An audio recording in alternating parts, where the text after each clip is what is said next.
आज दिवसभरातली एक विशेष बातमी जी संजय गायकवाडांसंदर्भातली आमदार संजय गायकवाड तर अधिवेशन चालू आहे, पावसाळा अधिवेशन, आणि त्याच दरम्यान अनेक आमदार हे मुंबईमध्ये राहायला आलेत कारण अधिवेशनाला जायचं। तर आकाशवाणी आमदार निवासामध्ये हे आमदार राहतात। याच आमदार निवासातील कॅन्टीन मधून जेवण सुद्धा केलं जातं। काल रात्री घडलं असं की शिवसेनेचे आमदार संजय गायकवाड यांनी याच आकाशवाणी कॅन्टीन मधून जेवण मागवलं। ते जेवायला बसले आणि त्यांच्या लक्षात आलं की वरण जे आहे, आमटी जी आहे, तिला वास येतोय, दुर्गंधी येते। तरी सुद्धा त्यांनी दुसरा घास खाल्ला आणि त्यांना उलटी झाली। म्हटल्यावर ते चिडले आणि ते ज्या परिस्थितीत जेवायला बसलेले होते, बनियान आणि टॉवेलवर, तसेच ते खाली उतरले आणि त्यांनी कर्मचाऱ्याला मारहाण केलेली आहे, आचार्याला मारहाण केलेली आहे। कॅन्टीन मधल्या आचार्याला जोरदार लाथाबुक्क्यांनी मारहाण करण्यात आलेली आहे आणि त्यामुळे त्यांच्या हा व्हिडिओ व्हायरल झाल्यामुळे त्यांच्याविषयी खूप चर्चा होते आहे।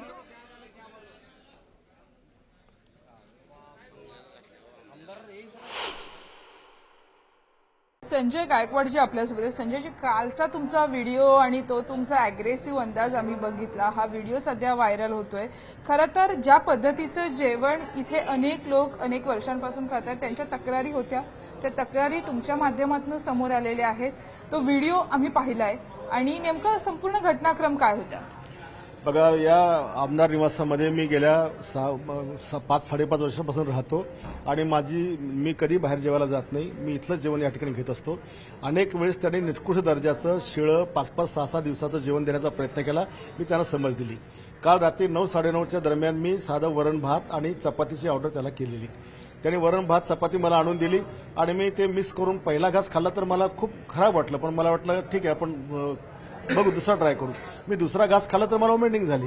पण मी जे वरण त्याने मी त्याचा स्मेल घेतला तर तो इतका घाणेरडा स्मेल होता की ते निकृष्ट पण नव्हतं, ते अगदी सडलेलंच कुजलेलं होतं आणि भात देखील हा फार हे होता। आणि मग मी खाली गेलो, ज्या सगळ्यांना विचारलं हे कोण केलंय, कुक कोण आहे, मॅनेजर कोण आहे। ते मॅनेजर पण माझ्याकडे आला, मी त्याला सगळ्यांना स्मेल दिला, हे बघ, हे तुमचंच आहे ना, मग हे असं जेवण देता का? सगळ्यांनी स्मेल घेतल्यानंतर सांगितलं हे बहुत गंदा आहे। आणि मग मी त्याला म्हटलं या ठिकाणी सगळे आमदार राहतात, महाराष्ट्रातून शेतकरी, अधिकारी, कर्मचारी किंवा सगळे पक्षाचे कार्यकर्ते या ठिकाणी येतात, रोज 10,000 लोक इथे जेवतात। या लोकांच्या जीवाशी तुम्ही सगळे लोक खेळता, आमच्या जीवाशी तुम्ही खेळतात। त्या कर्मचाऱ्यांना, तिथल्या आचार्यांना मारलं, त्यावरती सुद्धा आक्षेप घेतला जातो आहे की तुम्ही ज्या कपड्यांमध्ये रूममध्ये होता त्याच कपड्यांमध्ये खाली उतरलात, म्हणून सुद्धा अनेक लोक तुम्हाला ट्रोल करतात। मला कोणाच्या ट्रोलची पर्वा नाही, मी कोणा माझ्यावर बोलण्याची पर्वा करत नाही। जीवाला धोका आमच्या होऊन राहिलाय, महाराष्ट्राच्या लोकांच्या होऊन राहिला, त्याच्यामुळे अशी प्रतिक्रिया देण्याकरता काही सूटबूट घालून गेलं पाहिजे असा काही कायदा नाहीये।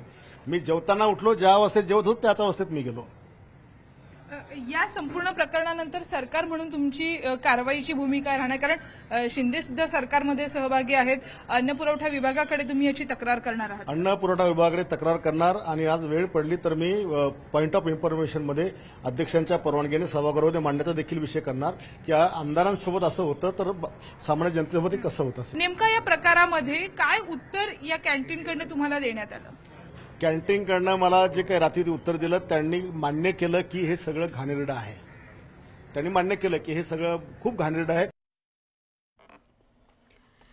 पुढच्या बातमीकडे वळूया। गायकवाडांची ही प्रतिक्रिया होती। राजकीय वर्तुळातून सुद्धा संजय गायकवाड यांच्या या कृतीबाबत प्रतिक्रिया उमटल्या।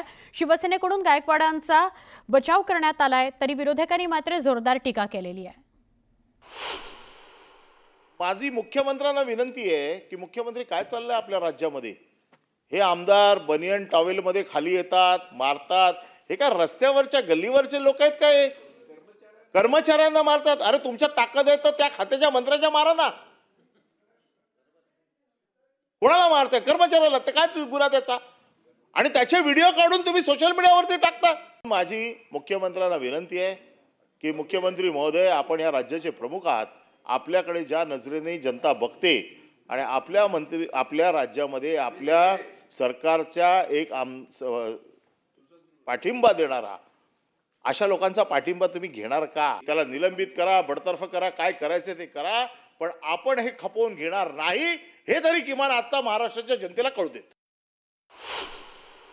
अशा प्रकारचं वर्तन हे आपल्या कोणाही करता भूषणावं नाही। याच्याने विधिमंडळाची आणि आमदार म्हणून आपली सगळ्यांचीच प्रतिष्ठा, प्रतिमा कुठेतरी कमी होते। परब साहेबांचं जरी मत असलं की टावेलवर का मारलं तरी टावेलवर मारलं किंवा कशावरही मारलं तरी ते चुकीचंच आहे, ते योग्य नाही आहे.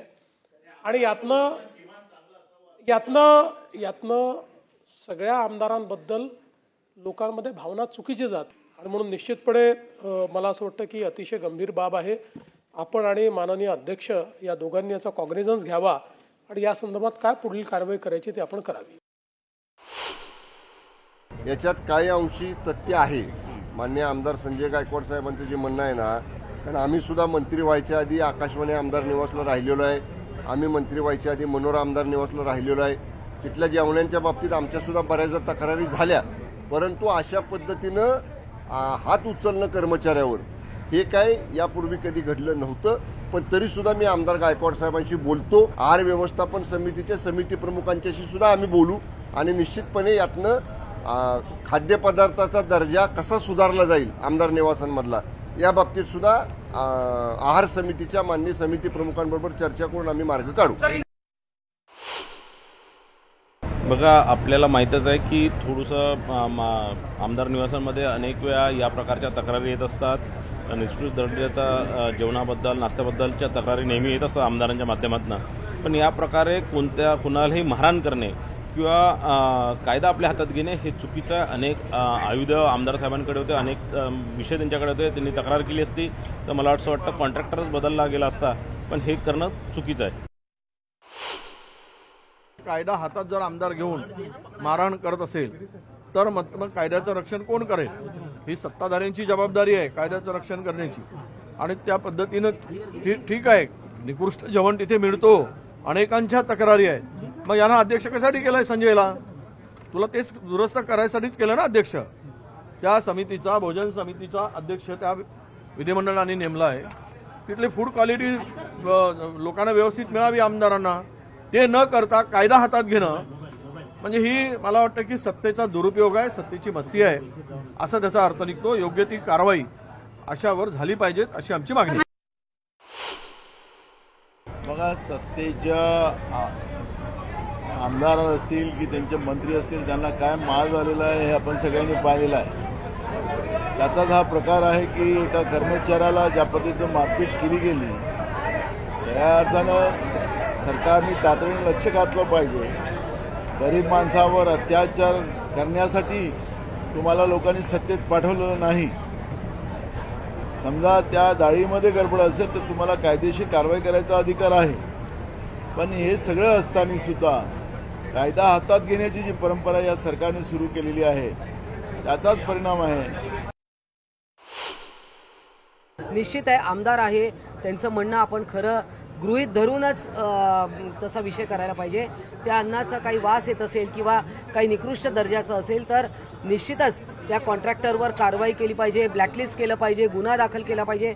सगळं कबूल आहे, परंतु प्रत्येक गोष्ट हाताळण्याची एक पद्धत असते. पण एक जी धक्कादायक बाब समोर आली, यामध्ये जो कॉन्ट्रॅक्टर आहे तो साऊथ इंडियन असल्याचं समजतं. नाही, आणि अनेक वर्षांपासून एकच कॉन्ट्रॅक्टर ज्याच्याकडे हे कंत्राट दिलं जातं. बघा, हे टेंडर देणं, कॅन्टीनचं टेंडर देणं हे काही नियमाप्रमाणे चालतं आणि त्याच्यात काहीतरी गोंधळ असेल तर नक्कीच तपासला पाहिजे.